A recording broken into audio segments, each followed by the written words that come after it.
And there is a level that men need to continue to work and to just go do. We bond by doing. And so, I see that.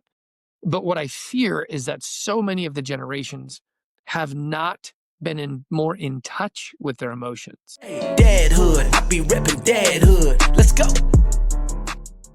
All right, what's happening, Dadhood? We are back. I got Bubba Page in the studio today. We're chatting it up. He's repping a newest investment brand on here. We'll get into that in a minute. But the greatest thing is, and sometimes, unfortunately, the listeners don't get some of the behind the scenes. We were just like jamming behind the scenes of a couple things, and we'll get into those on the show. But Bubba, welcome to the Dadhood podcast, my friends. I'm stoked to be here. Let's go. Let's go, man. So, a lot of your content's out there and you talk a lot about your family, which is one reason I'm excited to have you on the show, because that's what this is all about. But some of the other things that you're doing outside of that as well is just as important, as impactful, because the Dadhood is all about not just dads, but it's guy stuff, men stuff in general. And we're going to jump into it. So let's give the listeners that don't know and haven't done the research like myself a little insight about your family life and some of the things that just gets Bubba going and driven in this world. You got it, man. So first thing first, the name is Bubba. I was a fat baby. The name stuck. We're all friends. You can call me Bubba. My real name is Brandt. Brandt. Hardly anybody knows that. Nobody calls me that. But Bubba it is, and we're all buddies now, so it's all good, right? First thing first, I'm a believer in the big man, God and Jesus Christ. That's like what I base all my life off of, because it's faith, family, fitness, finance, fun, freedom, all that kind of stuff. Right here, I've got 8 children, you guys, 8. So this is us together, and then there are 8 around here from 5 to 15, 4 boys, 4 girls. It's a blast. The one downer is that last year I ended up going through a divorce. And so now it is me as a solo, co-parenting with their mom, which is great. We're making that work. But that has thrown my life for definitely a different curveball than I ever expected. But so we'll talk more about that. Don't worry. But for me, it's looking at God as my ultimate, guiding point. That's like where everything starts. But I am an entrepreneur and I'm an investor. My most recent investment, Josh's Pickles, just got into Harmon's. So if you're in Utah or in this like Intermountain West area, Harmon's is one of the nicest kind of grocery store lines out there. We're going to get them all over the place. So I'm supporting Josh because he's my buddy, 5th generation brine master, but I love investing. So I've invested in over 30 companies individually, and then another like 130 companies through different funds. And so you may have heard of like Cotopaxi or Bonobos or Allbirds Shoes or Gab Wireless or, so just like a ton of these companies out there I've written checks into because I love it. It's been one of my favorite things to do. As an entrepreneur, I built and sold the company from 2009 to 2020. And then I had actually hired a CEO in 2014.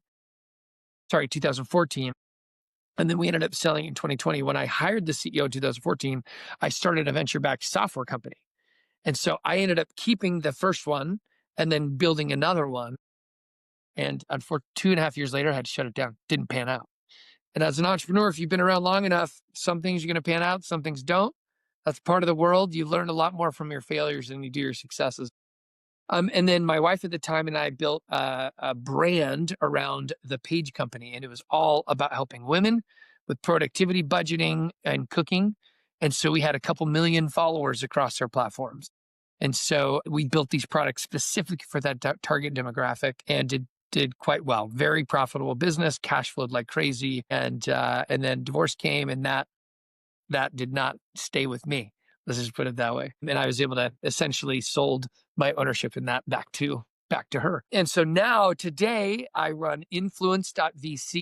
So it's venture capital investing into consumer product, consumer tech. So this is a consumer product. Gab Wireless would be considered like consumer tech. And I love supporting entrepreneurs. I love being a mentor, an advisor. I run thebusinessbootcamp.com.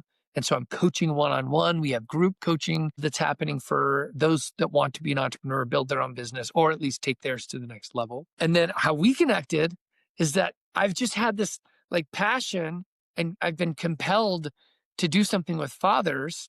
And so we're going to be doing some cool things here, I think, in the future, but it's called fatherhoodmovement.com. Yes. And we're looking at doing, father-son retreats, father-daughter retreats, fatherhood retreats. I own a 75-acre ranch in Huntsville, Utah. And so we might be able to, throw some folks up there and have a good time out in the country.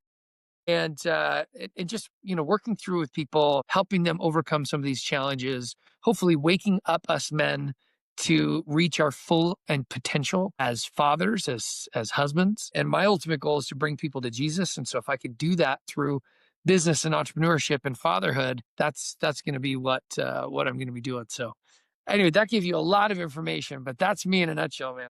That is so awesome, man. And you talked about something recently, going through this divorce, obviously, having 8 children ranging from the age of 5 to 15. How have you navigated that? There's a lot of dads that are going through very similar situations, and that's what I want to bring this value and your expertise into that. Like, how have you been able to navigate the emotional stress that that could possibly have on your children, and just like working through some of that with them? Yeah. So, I mean, here's the thing. I think most men, they don't talk about this stuff, right? They just hunker down, shove the emotions down, and just plug along. And, part of that element is okay. Like, we have to stay strong. That's like part of our nature. It's kind of our divine responsibility. But there is a huge component of a healing that is necessary for men to go through. And I didn't know this a few years ago. And so as I started to go through this divorce process, it was a wake-up call to where, one, I know I needed God more than ever. Like, I could not go through this alone. I don't know how people do it without God. That's just not even like in my realm of understanding. Because for me to be able to go to my maker and say, like, I can't do this alone. Like, I need your help with this. This is too much for me to handle. It was that, like, pleading on my knees, that is what brought me so much closer to him. And it taught me these unique things that I should have known already, but I didn't. I hadn't fully grasped what true charity meant, and the true love of Christ, when you have to have that charity for maybe somebody who has hurt you in the past, somebody that you need to forgive or that you need to ask forgiveness from. Like, either way, it's this deep level of humility that normally only comes from being thrown around and getting stomped on, or having some horrible trial that you have to go through. And I know in the scriptures it talks about being compelled to be humbled. And the hope was that I didn't have to be compelled, but unfortunately I think I did. And I would hope that the men that I get to work with on a one-on-one basis, whether it's coaching or in my group programs or community, it's like, I want them to wake up before something like this happens. If I can stop or help, these men to not go through what I did from a divorce standpoint, that's a huge part of the fatherhood movement. And so, we're talking about healing through Jesus Christ, the ultimate healer, but incorporating kind of the psychology behind men and how we deal with things. And right now, most of us shove it all down. And what happens is it ends up rearing its head in the worst times. Whenever we get triggered and we lose a sense of, like, our nervous system gets a little out of whack, then we react instead of taking a moment to breathe, to get into that more controlled mindset, and then being able to act in a more responsible way. And so when I look at that, let me just share the difference between my opinion of masculinity and femininity. And this is the divine masculine I'm talking about. I'm not talking about, muscles and guns and tattoos and cigars. Like, no, not what the world says is masculine, but what God teaches us is masculine, Jesus as the masculine. And if you think about what happened with the woman who got caught in adultery, you've got all these people who are surrounding her holding stones. They've got to be yelling and cursing and screaming and saying, we're going to kill this woman because we're going to stone her because of what she's done. And they bring Jesus in here to be like, what are you going to say about this, right? Like, she has to. That's the law. We have to do it. And I can only imagine how chaotic that time frame is. And she's probably bawling her eyes out because she thinks she's going to die. You've got all these people who are cursing her name and, like, wanting, and he is calm. he is just so calm. And I look at that and I'm like, wait a minute, how could he be? He's not flustered. He's not triggered.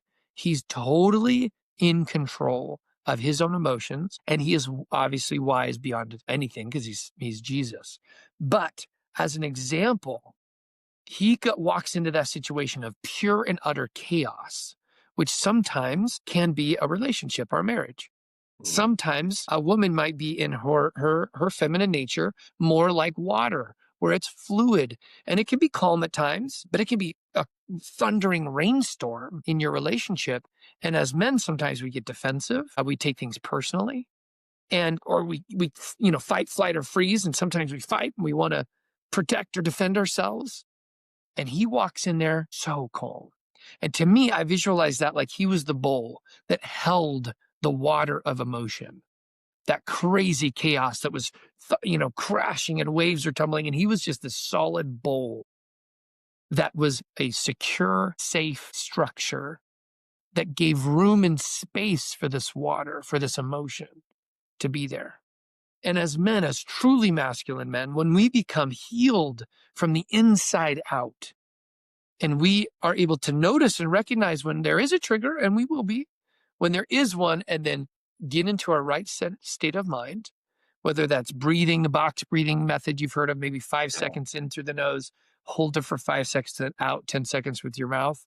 Like that type of breathing over and over again will help to reset that nervous system, get you into a calmer state of mind so that you can act like that safe and secure bowl. And so that the water that's going around you, whether that's a spouse or your kids or you're at work or whatever it is, you're able to hold space for that person and for that emotion because you're safe. And you're not going to react. You're not going to jump in. You're not going to, yell or demean someone in any way, shape, or form because you, like Jesus, have now created this safe environment.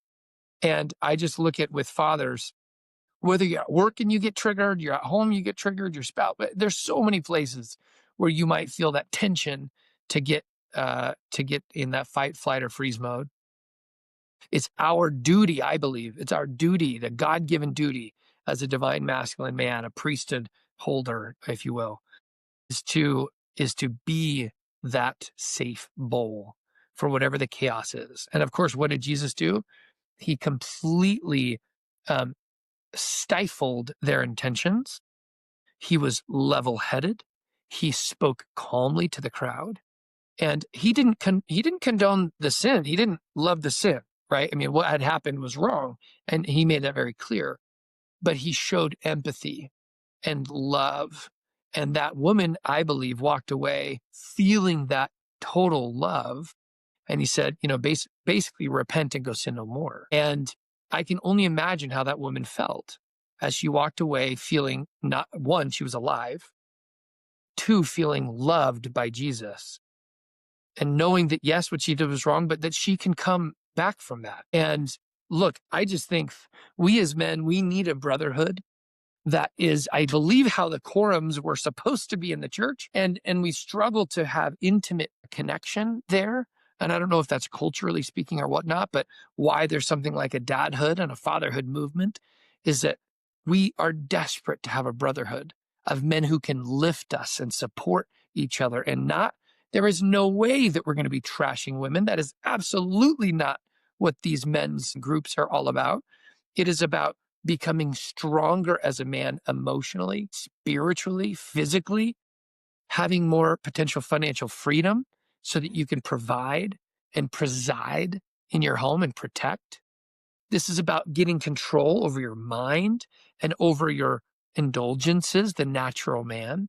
This is about becoming more like Jesus so that when we do come into our home, we have an unbelievable ability to communicate, to listen, to hear, and create a safe environment for our spouses and for our children to come in with whatever the issues that they're dealing with. And we can be that strong individual. But we need a place. We need a place for men to come and do that, to learn how to do that, to practice how we do this. When they do falter, that they can come and learn and say, dang it, I reacted and I shouldn't have reacted. I know better. And the men are there to help support and say, you know what, brother, you can do it next time. Like, let's practice, let's role play, let's whatever it is to get you in the right state of mind, the right emotional state, the right spiritual state. We all need Jesus more than ever. That's just, I mean, you can tell I'm passionate about this. This is absolutely what I feel like I'm supposed to be doing, is helping people in this regard. And I hope any of that story made sense for you guys out there. But that's my soapbox. No, absolutely. You know, I talk about that a lot. This, like, I call it like conscious masculinity, because masculinity in itself is not a toxic thing. It's not a horrible thing. It's what we have. And so there's outlets that we want to have to be able to demonstrate that, or release some of it, right? And I was joking that I love going up to my cabin, and I might go up there and, you know, take my shirt off and chop some wood and feel like hoorah and all that. But if I showed up in my dinner table and acted that same way, that wouldn't work, right? So it's being able to be aware of the tone, what we're bringing to the table, how we're interacting with the people around us has such an impact, right? And knowing, I love that analogy of having the bowl, having that safe space, that it's not about being stoic and not having emotions. It's about being able to regulate your emotions, identify those triggers, figure out ways to be able to safely bring those triggers back down your central nervous system. Like you said, breath work. You know, I had opportunity to actually train with Wim out in Spain and do some breath work training, and I know the power of that. And obviously you do, you're talking about the box breathing, you know, the power of that. Just sometimes re-regulating your central nervous system so that your children, even if they're going through their own chaos, they can feel the sense of security. They can feel that calmness around them. They can feel the presence of their dad, not jumping and being chaotic with them, but being there and present and just guiding through that safety, if you will, is, man, it's so important. It's so I important. love that.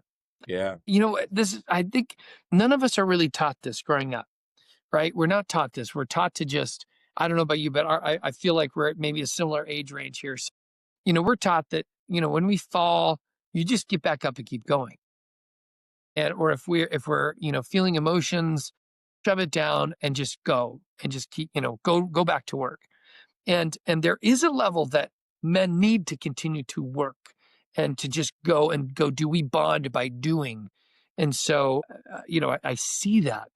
But what I fear is that so many of the generations have not been more in touch with their emotions. And I'm not saying in a victim mentality way. That is not at all what I'm trying to say.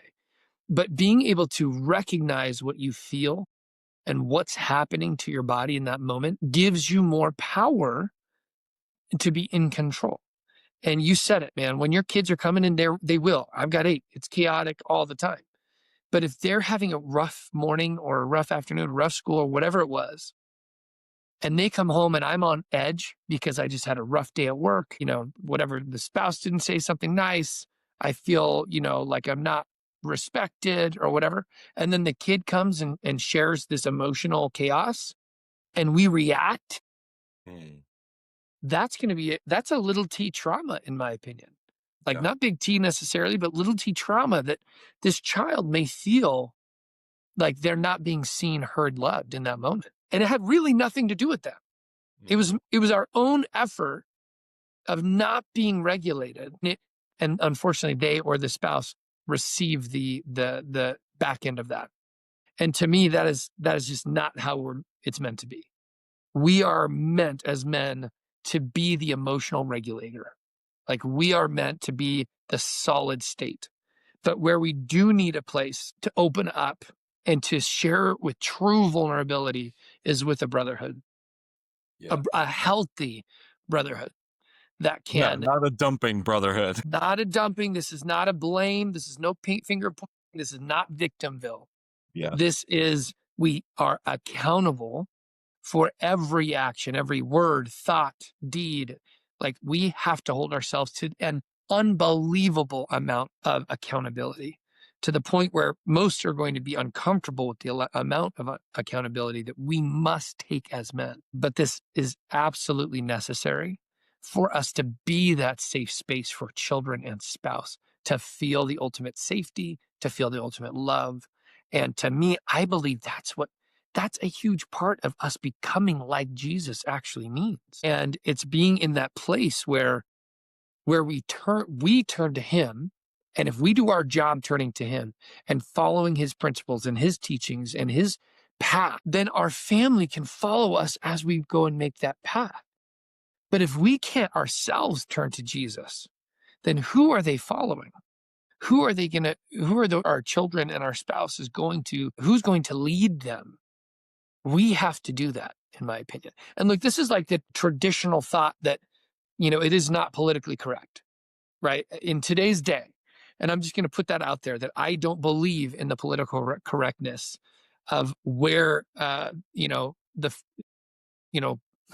I describe this in the right way? I don't believe in what feminism has done to our world. And I don't believe in what men have done in losing their true divine masculinity. So again, not pointing fingers at just feminine. This is the masculine too, that we've failed in so many ways. But I do believe there is a revival that is coming back with a Christian revival, with a divinely masculine revival, where it is not just the, men getting girls and cars and money anymore. That has had its time, but that's not what this life is all about.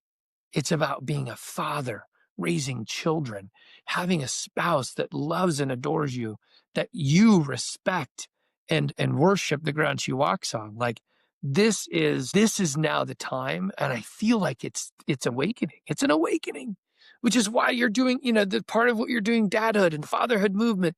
And there's so many others that are starting to come out, because we are desperate for more of us to wake up to the reality of our situation. And I feel like it's a coming of age where we've swung so far one direction, and now we're coming back, hopefully in the most healthy arena. And men, we've got to be strong physically. We've got to be strong mentally. We need to be strong spiritually. We need to be strong financially, because we got to provide. And I believe entrepreneurship and investing is one of the best ways of doing that. And so that's the reason I have the businessbootcamp.com and influence.vc. And it's like all of these areas, when we work towards those ourselves and we have a clear direction of who we are, where we're going, why, then we're able to lead the family better than we ever have been in the past. Anyway, that's a big piece of my passion for sure. Absolutely. One of the big questions I have is, throughout this turmoil, like the divorce that you went through, how are you able to I know that you have a strong spiritual bond, and I know that your guidance and reference with Jesus and God has obviously helped along this journey, but how are you able to still maintain that desire to build, to create your businesses, to keep showing up, to keep being fit, having your faith, your fitness, your finances? How are you able to do these things while it seemed like probably externally your world's just crushing around you?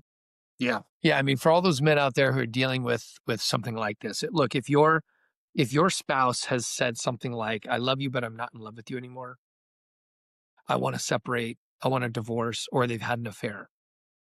There's a group that I had been a part of that call these the slap. Okay. So these 4 things are the slap, they call it. And it was fascinating, because as I was learning about these principles, and this is where your world is crushing around you, right? Like, it's when you hear these things, you just like crush, you're dying inside. And what they tried to teach was that this is a warning, a very, very heavy warning, that your spouse is not receiving necessarily everything that she needs from you. And there's a reason why one of these 4 things were stated. Most of us, we hear that and we are completely blown away. Like, what? Where is this coming from? I had no idea. But most of us have no idea what to do. We have no idea what to do, how to fix it, how to solve it. And so as I went through this process myself, I was just as confused and trying to figure out, what am I supposed to do? I'm trying to be a good dad. I'm trying to provide. I'm trying to be a good human.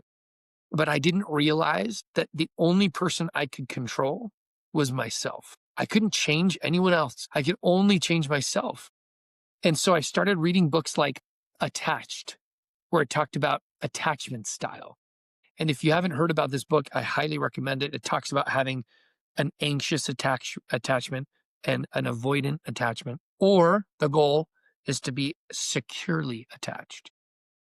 And the hope is that whatever happened in our childhood typically is what creates the avoidant or anxious attachment. And until we reach deep inside and start to understand some of these wounds that we had from big T trauma down to little T trauma as kids, if we don't start to understand why we have those attachment styles and what our spouse's attachment style is, then we can't even begin the process of healing. And so, with me, I would get defensive. I would take things personally. And the reality is I just needed to wake up and take it like a man. And instead of, trying to defend myself but I do this and this and this, just owned it with full responsibility and saying, you know what, you're right. I can do better. What else? What else can I do better? And then starting to understand, my own personal dynamic when I would get a trigger and how I would respond or react to that. And knowing that if I was a safer, and meaning emotionally and like conversationally safe, more empathetic, more compassionate, had more charity, then I could have seen more of what was truly happening. Now, I believe that I didn't have the resources that I needed. And so now that I'm learning these resources, and I'm not going to say I'm the expert, there's incredible experts who've written the books on this stuff. And so, going through therapy and having coaches and books and healing retreats, all of these pieces have helped me to try and, learn how to regulate my nervous system, to take accountability for me getting defensive, taking things personally, not seeing through some of the emotion that was being, created, and not being as that bull that I needed to be. Like, this is how I've been able to start going through it. But they call it doing the work. Because it's work. Yeah. It's actual work. And instead of me listening to entrepreneurship books, I was listening to these types of books. And instead of going to the conference to help me as an investor, I went to the healing retreats and learned about breath work. And it's like, I had to take this time and I was compelled to do it to begin this healing process. And so men who are listening to this, just know, like, if any of those four things have happened to you, that is a huge, very important warning. This is not something to take lightly. And if you have one of those four warnings, it also doesn't mean that it's all over yet. It means that you still have an opportunity to recognize what you can do to start changing. And what I unfortunately learned too late is that as I and we as men begin to change and heal, truly heal, and get in control of these emotional regulations, we provide safe space for others to begin to heal on their own. Not that because we can't change them, right? We can't force any change. But that space is what gives them the ability to see potentially where they also can heal.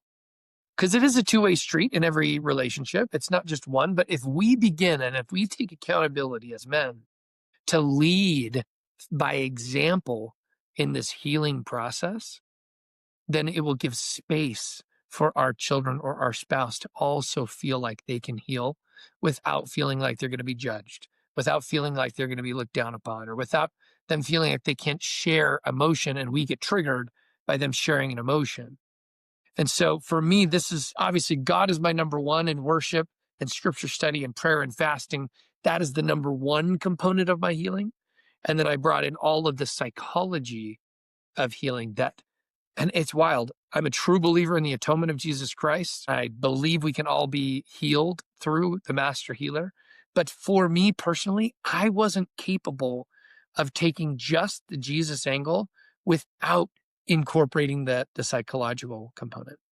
And so I needed both to be able to experience the true level of healing that was needed for me. And I'm all in with Jesus, but I still needed these other components. And so I want to share and help as many men as possible to be able to get through these types of experiences in the best way possible, to save as many marriages as possible, to give them strength to be the best father as possible. And if they've already been through the divorce, to get them prepared for that next relationship, because you don't want to go in without some of these pieces beginning to heal.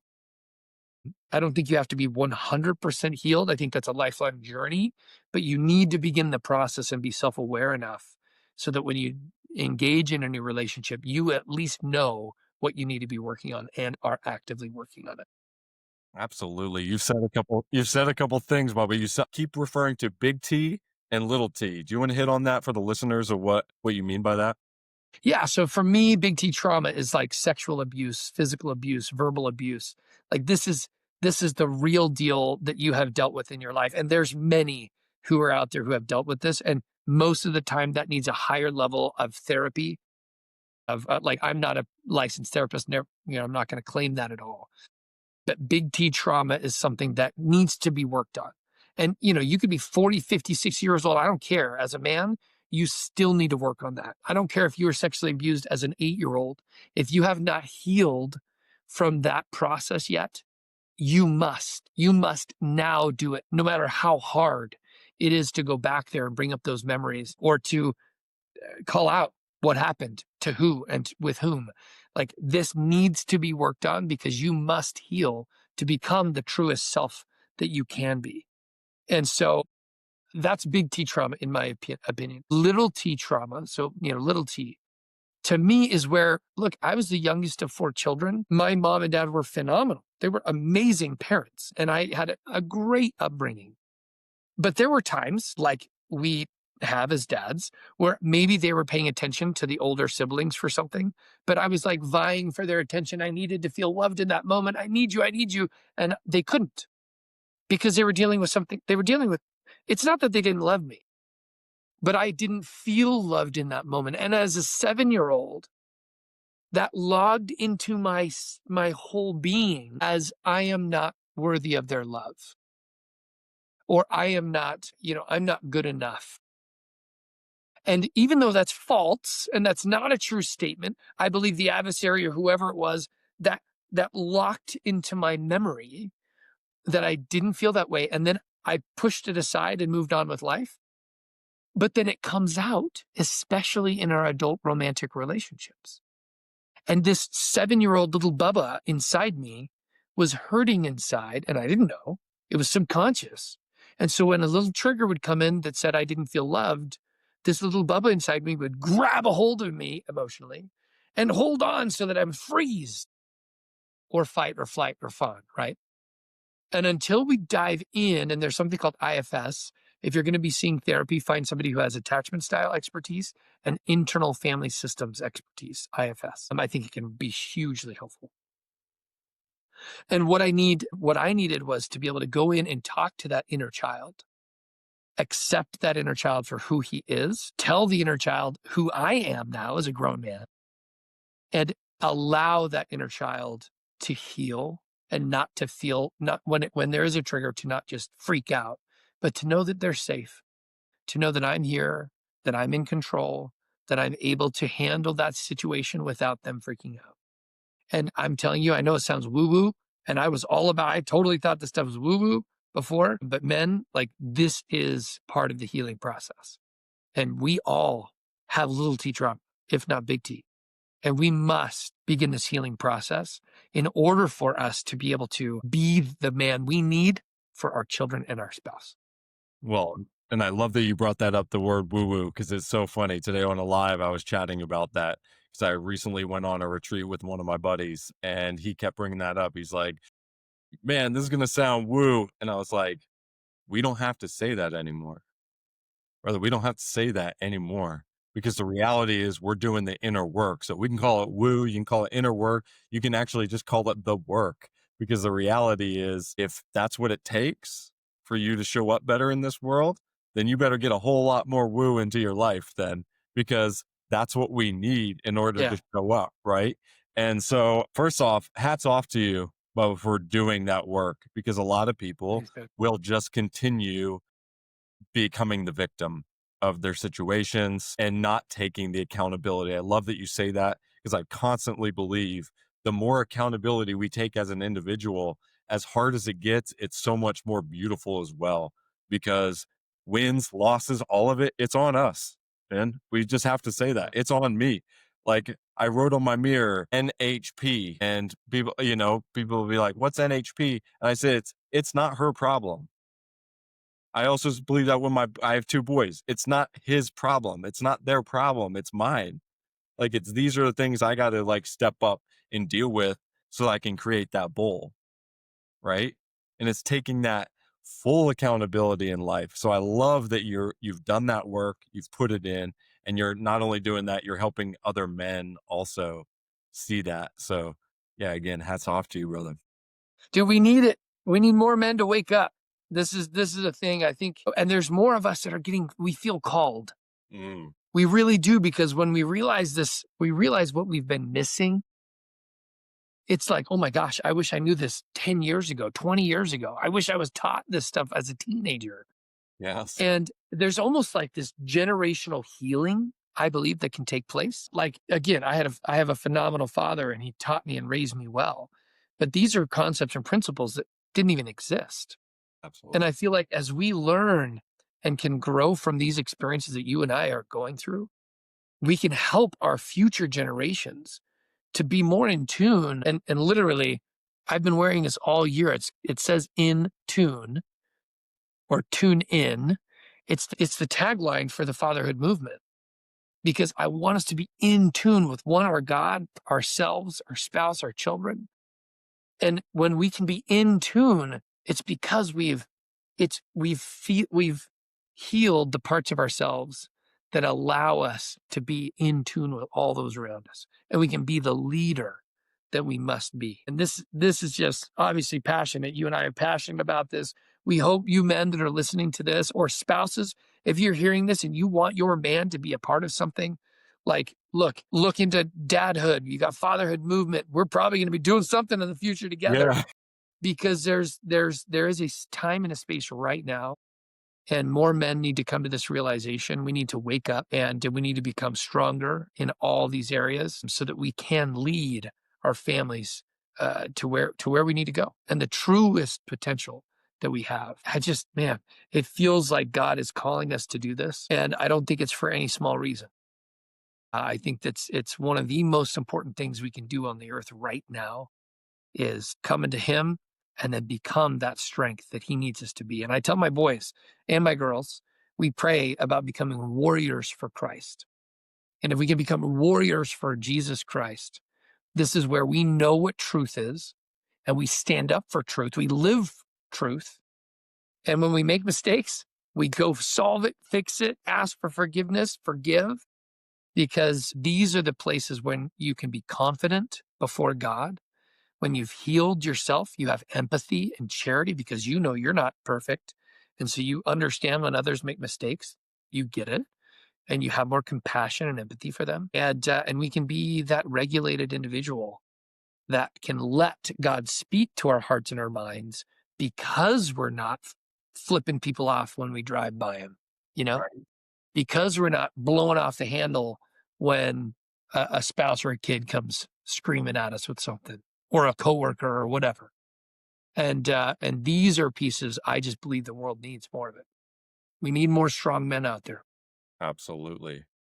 I want to shift gears real quick with your kids. So having that range between 5 and 15, I want to know what's happened recently, a moment with any one of your kids that's really impacted you as a man. All right. So I've got 5 up to 15-year-olds. I've got basically I haven't done the adult kids yet, so I'm not going to speak on being an expert at adult kids. I've heard the bigger the kid, the bigger the problems. Adult kids bring adult problems, right? But I think the reality of having teenagers and having all the way down, the thing that I've noticed most is how much they need me as their dad.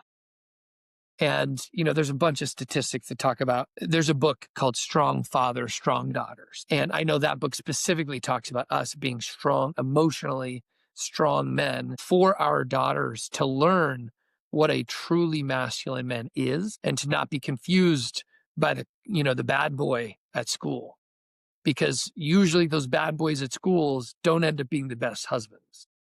And we don't want them to be marrying our daughters because they usually are self-conscious inside and don't have the true confidence before God. And so they take it out on usually their spouse, right? Or their children. And so as strong fathers, what I've learned is that, let's say my daughter was really frustrated about her clothing this morning. She did not want to wear that outfit today. And so she's got tears in her eyes. She's tired. She's hungry. She's frustrated. And there's two ways I can go about it. I can fly off the handle because we're late. We got to let's go. Come on. What are you doing? Just get clothes and get out of here. And how is that going to make her feel? And by all means, I make mistakes. I'm not perfect at this, but it's chaotic. All the kids are getting ready for school. I'm doing breakfast. I got to get them going. We can't be late. What am I going to do in that moment where tears are coming down her eyes? She's yelling and screaming. She doesn't want to do this thing. What am I going to do? As a dad, am I going to react because I've got a short fuse because I didn't get enough sleep? I wasn't taking care of myself properly. I haven't gotten the exercise I need throughout the week or the month to be in a better state of mind. I hadn't read my scriptures or said prayers so that I could be in a spiritual state of mind.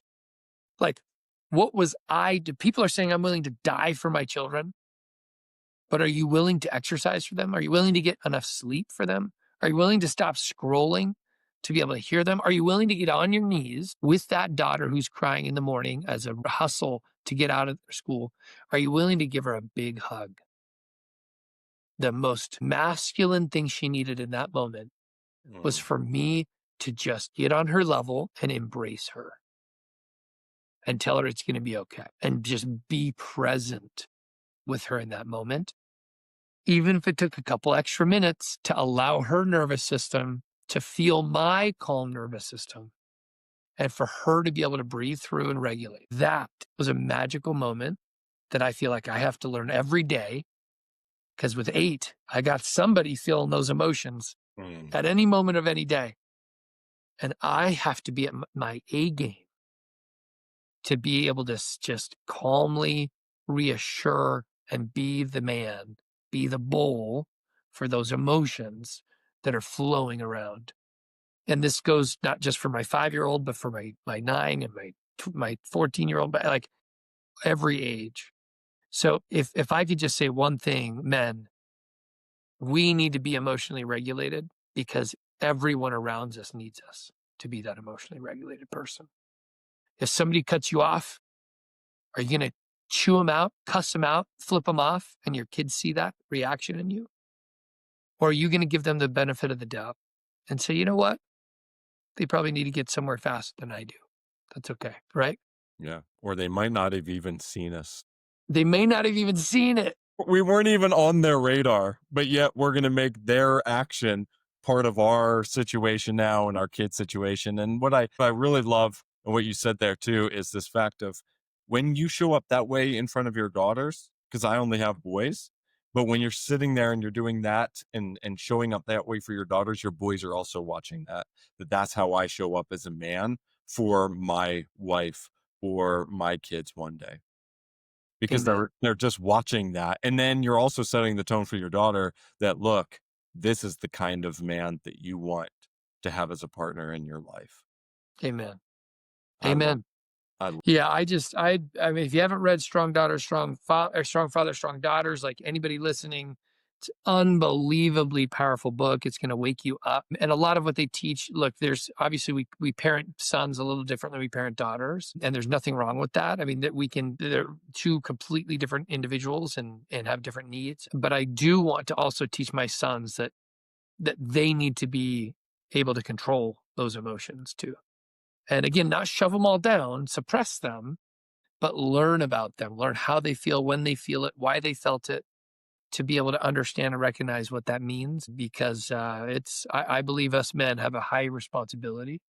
With much is given, much is required. And we have a lot that we are supposed to do in God's eyes to be able to help our women around us and the girls, our spouses, our kids. I think it's a very high responsibility. And men who lose control, that is not what God wants.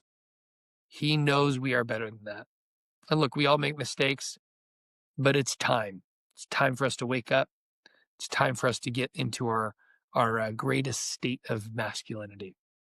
That's my opinion. Well, Bubba, I respect and am so grateful that you jump on this podcast, and I want to like stick to your time, let you get back to your day. But one final question I have is, when all your kids are out of the house, and you're not there present every day with them, what message do you want them to take away from you and to carry, to be like, this is what my dad taught me in this life? Yeah. Look, if this is part of my legacy of what my children take away from me is number one, you put God first. You put God first, you put faith in him, and you know that he is in control, and we trust in God. So that's step number one. I hope my children, they learn from my example that they can become that trusting and that faithful in their maker. That's number one. Number two, I want them to recognize accountability. I want them to walk away knowing that they are accountable for their actions. I tell them now there are positive consequences and there are negative consequences. I know we typically have a connotation that consequences is negative, but based on our actions, there are positive and negative consequences. And I want them to know and to be accountable for those actions, because not only in work and in business, but in marriage and as parents, as mothers and fathers, they must be accountable for their actions. And so if they can turn to God and if they can be accountable, those are going to be two key principles. And then honestly, I hope they look at me and they say, Dad was fun. He's a positive guy. He looked at life in a good, positive way. There was light that emanated from him, and that they want to emulate that sharing of light. I really hope that they feel that goodness, that joy, that happiness that comes from my behaviors and my choices. That hopefully I've made more choices to bring positive consequences, and those bad choices that I made that brought negative consequences, that I'm able to learn from, repent of, and become better. And if they can learn some of those key principles, I'm going to be happy. That's awesome, brother. So a lot of the guys that are listening to the show, they may want to connect with you on not only what you're currently doing, but what you're doing in the future. What's the best way for them to reach out and become part of your network? I love it. So BubbaPage.com has all of my links to everything. BubbaPage.com has everything. But if you want to connect with me, LinkedIn, I'm very active on LinkedIn. I'm very active on Instagram. That's where I have my two largest followings. And of course, fatherhoodmovement.com. Let's go. Let's wake up. Let's come together as a brotherhood. And we're going to find ways that Dadhood and Fatherhood movement can do some pretty cool things here in the future, no doubt. But you guys, please connect with me. I love it. Share this with your brothers. This kind of a podcast is something that needs to be, these are principles that you and I have been feeling. We need to share these principles. So brothers, as you listen to this, share it across your social platforms. Share it with those brothers in your group, your bro group that you go play ball with, or you go dirt biking with, or ski with, whatever, mountain biking with. Share this so that we can have an active discussion about it. You may not agree with everything that we've talked about here today, and that's totally okay. I'd love to be able to talk about it because I've got plenty to learn and grow from this experience as well. But we do need each other, brothers. We do need it. Thank you so much, brother, jumping on the show. I appreciate your insight, your wisdom, and everything that you're doing. And I can't wait to collab and connect in the future with you. You got it, Thomas. All right, man. Well, Dadhood brothers, let's connect. Let's rock and roll. We can all do it. There it is. We got this. Hey, Dadhood, I be repping Dadhood. Let's go.